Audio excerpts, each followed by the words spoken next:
In a world where every day is a fight between the faithful and the forces of hell, many have been in search of a place to be safe, even if it's just a little bit.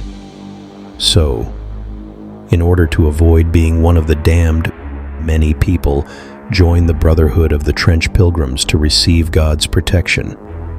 In a world where sometimes death is mercy, those people live like brothers and share their faith at all times.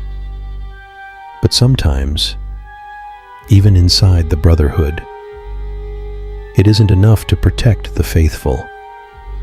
Because while the procession of the Saint Methodius is praying and sharing their brotherly love together, the sky lights up, and a rain of poisoned bullets falls from the sky. The monastery of Velehrad in Great Moravia fell on that night by the force of the demon named Akakios. That infamous night, the blood of God's servants flowed like a river, and the silence of the darkness was filled by the grim noise of people screaming in agony while getting butchered by demonic servants. A lot of their brothers died on the spot, but a little group managed to escape. Many saw this attack as the normal behavior of the devil's forces.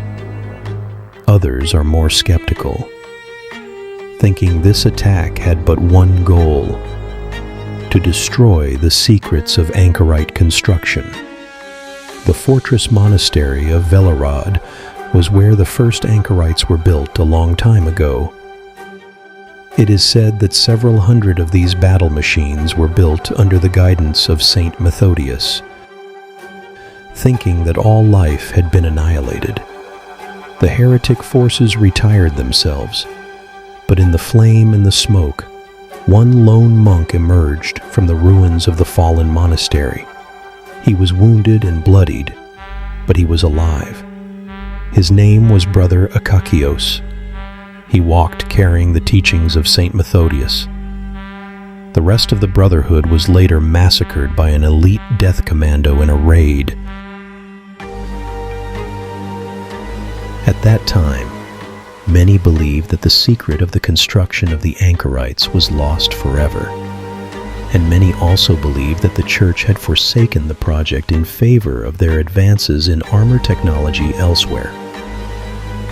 But it was never the case, as Brother Akakios still knew the craft to fabricate new Shrine Anchorites, and as the Church would never forsake such a powerful weapon as the Shrine Anchorites. There are many reasons why the Church wouldn't have given up on Saint Methodius's armor technologies, but the most important one is mostly because they know that the Shrine Anchorites will be one of the greatest creations of mankind against any unholy abomination, no matter what they are or where they come from. The Shrine Anchorites are giant cathedrals characterized by their extraordinary strength. Towering about 12 to 15 feet tall, they are almost completely immune to any damage. They stand as a grim symbol of humanity's despair. Unlike what some people could believe, they are controlled by a human. Precisely, a monk who endures a terrible form of penance.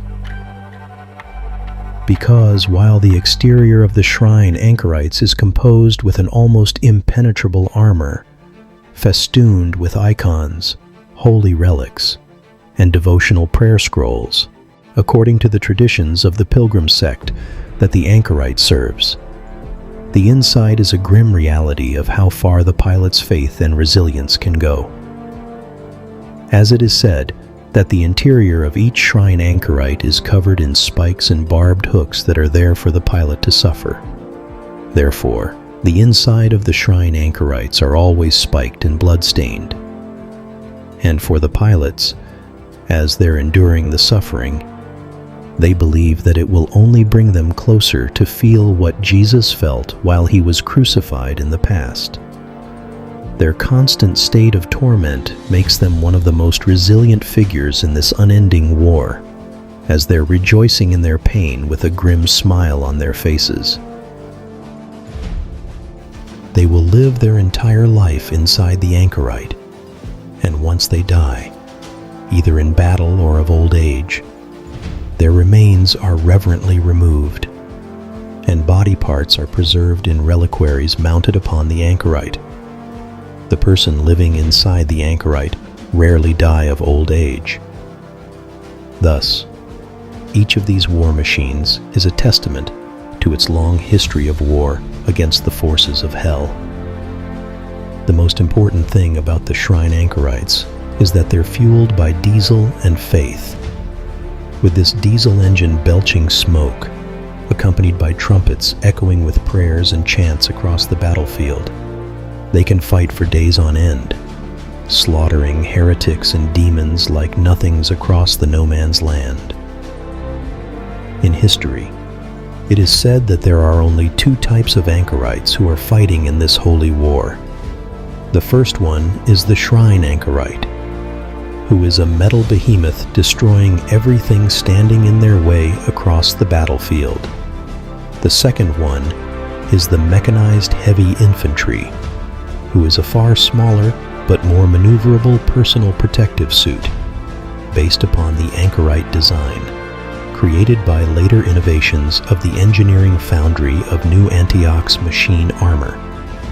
While they're different in size and many other things, their impact on the battlefield is extraordinary, because when a Shrine Anchorite is walking on the battlefield with prayers and chants, it is said that even the heretics with the darkest heart feel fear of this grotesque amalgamation of suffering and devotion. As the Anchorite, a malevolent weapon draped in holy iconography and weeping gore, emerges to unleash a symphony of slaughter, where the wretched union of man and machine heralds the demise of all who oppose the Almighty. In battle, each Anchorite carries a great adamantine Catherine wheel, as well as an immense bone-breaker mace to bring the wrath of God upon the sinners, heretics, and apostates. While the pilot monk or nun is singing and praying inside the Shrine Anchorite, outside on the wheel, there's a trench pilgrim or stigmatic nun volunteer to be broken and serve in their final battle, mounted upon this device of execution, as a sign of both their willingness to suffer for their sins and for the spiritual protection their sacrifice is said to grant to the Anchorite. This show of piety and atonement is the proof of their unbroken faith and resilience. This custom is seen as barbaric by the Church, but while the Church frowns upon it, pilgrims flock to their Anchorites on the eve of any battle, hoping to be granted the honor of perishing upon the wheel. The reality is, this war can't be won without sacrifice. That's why, when the Shrine Anchorites walk into battle, they instill fear in the heart of every heretic, because everyone participating in the good function of every Shrine Anchorites gave them every inch of themselves. Starting with Brother Akakios, who did not break when the fortress monastery of Velehrad was destroyed by the unspeakable attack of the infiltration force of the demon Marcosius, with the pilot monk or nun who is suffering with spikes and barbed hooks piercing their skin to put them in a state of joy where they can feel like Christ was at Golgotha, or the volunteers that decided to be broken on the wheel to atone for their sins, or protecting the Shrine Anchorite by their sacrifice. Those sacrifices are exactly what made the Shrine Anchorite so powerful and almost invulnerable, because those giant behemoths are a living steamroll on a battlefield, crushing everything that stand in their way, putting fear in the heart of every heretic crossing their paths, breaking them and destroying them in the name of the Lord, annihilate them for the inconceivable sin of opposing the Almighty. They are the elite amongst the trench pilgrims, And that's why when they're walking in the no man's land, no heretic can stand in their way.